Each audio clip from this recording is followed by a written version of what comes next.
What if I told you that some people wanted to take a disability and exploit it for their own gratification, even one as innocent as Down syndrome?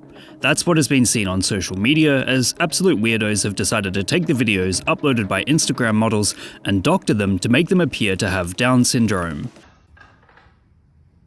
Checkmate! Boom! It's a pretty sick and twisted exploitation of humanity, as those with a disability don't really need to have their lived experiences sexualized and sold for profit online. I've been researching this issue for a while, trying to understand how it came about and what it might represent, as it seems like it's certainly popular enough to make those who exploit it loads of cash, certainly enough to keep going with it despite public backlash. After all, these accounts are fake. The way it works is they'll find an online influencer who posts suggestive content, literally take a clip of that content, and slap a filter on the face of a person so it looks like they have Down syndrome. Most of the time, it's kind of sloppy too. There'll be the telltale signs that it's a face filter as it slips around with too much facial movement.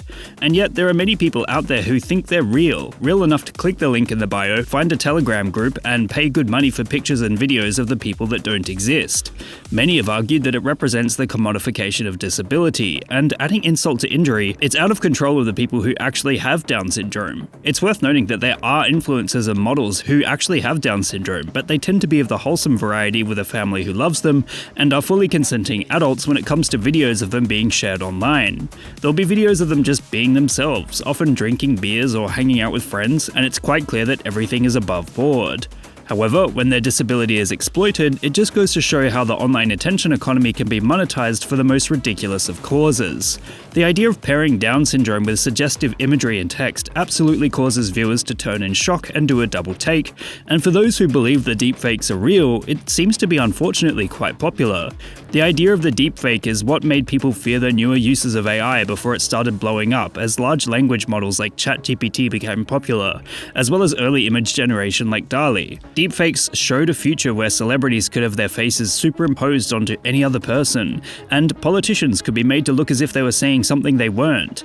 These were the early warning signs of a post-truth world, in which technology could allow anyone and everyone to spread false ideas and claim them as truth, with audiences unable to tell the truth for themselves. However, one of the consequences that people didn't take into account is clearly that of the demand for Down syndrome deepfake filters, making the shock content an unfortunate commodity. Artificial intelligence has become a tool for those with less than positive ulterior motives to exploit. It's unfortunate that some will see something that has the potential to ruin lives and decide that this is the way they will make money. How are you? Hope you are okay? Thank you so much for supporting me. I'd promise to pay everything to you. Deepfake tech has been controversial ever since it debuted, as advocacy groups consistently voiced concerns over how it would be used to portray fake images and video. This is where the concerns surrounding AI sexualization online first came up. The fear that people could have their faces deepfaked onto the bodies of others is absolutely valid, as we've seen it happen again and again, from affected celebrities to ordinary people. Teachers have become victims of students passing around fake explicit photos of their bodies, and students have been seeing the same issue from their peers. It's opened up entirely new ways to bully, harass, and traumatize, and it's unfortunate that some would take that opportunity and exploit it. This is why the Down syndrome debacle is almost predictable. The advent of AI means anyone can create an account and generate explicit material in any manner they see fit, and unfortunately, this exact issue is what many have been concerned about since the beginning. However, this isn't the only issue that has come to fruition. Initially, there were concerns regarding how politics could be affected. Deepfake tech allows video and audio to be superimposed on any politician, meaning people could believe things that weren't real and act accordingly. When Joe Biden was president, this happened as an AI-generated voice that sounded like Biden discouraged Democrats from voting. What a bunch of malarkey. We know the value of voting Democratic when our votes count. It's important that you save your vote for the November election. With the person who allowed this to happen, Steve Kramer, ultimately being fined $6 million and facing criminal charges. It means the course of countries, continents, or the entire world could be manipulated and directed by those who feel it necessary to deepfake politicians to achieve their own agenda. Then there's the endless scams, often utilizing the voice of a loved one or celebrity to convince people that they need money. Scammers will achieve this by trawling through social media profiles, finding videos to take audio snippets from, and scanning them in order to generate something that sounds just enough like the real thing to fool a family member, or someone vulnerable enough to believe a celebrity needs cash. It works often enough that it's become a common issue, costing people around the world millions collectively. However, this reveals another problem. Despite these deepfakes being never quite close to perfect, there still seems to be difficulty for many in telling whether or not what they are seeing is truth. You've probably heard the term post-truth before, as it aptly describes the world we live in, as an article produced by an entertainment tabloid may be taken as fact, just the same as a post on Twitter may be shared across international borders, or even Instagram models with AI face filters taken at face value. The truth is that we are living in a post-truth world, as governments, corporations, and high-profile individuals all spend vast quantities of their resources to have the truth reflect them in the best light, or others in a negative light. As such, skills like being able to identify scams, deepfakes, and illusions all made by those with an agenda are becoming more and more important.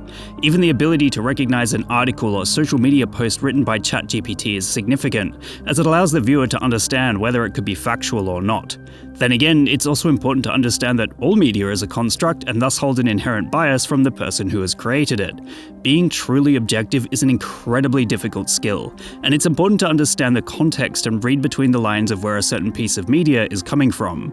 The reality of that is that skill comes from education and training, which is why a consistent push in understanding media is being rolled out across school curriculums. There's still ways of picking out AI-generated images and video. Look for small inconsistencies, like background details blurring into one another, or a soft hazy glow that seems to be present in all AI-generated stuff, or even misspelled words. It's no secret companies are pouring in billions of dollars worth of investments in order to improve artificial intelligence, and it's going to get harder and harder to spot machine-generated slop, but there will always be patterns.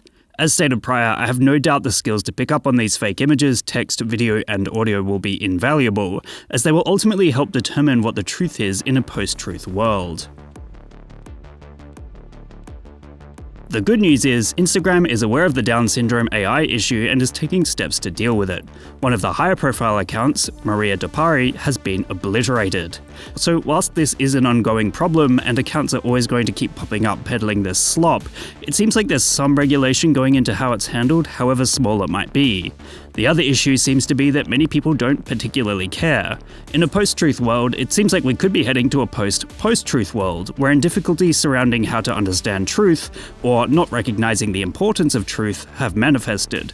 To be constantly bombarded with information every single second of every single minute of every single day is genuinely exhausting, and there's a certain apathy and fatigue that has developed toward the effort required to find the truth.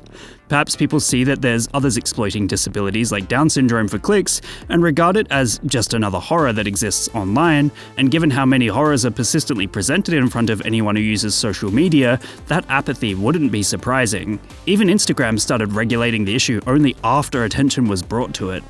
In short, the Down syndrome AI face filter situation represents all of the worst aspects of artificial intelligence come to fruition.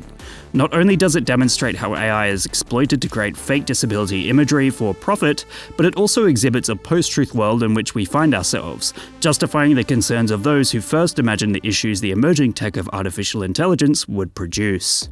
See you next time on Lessons in Internet Culture.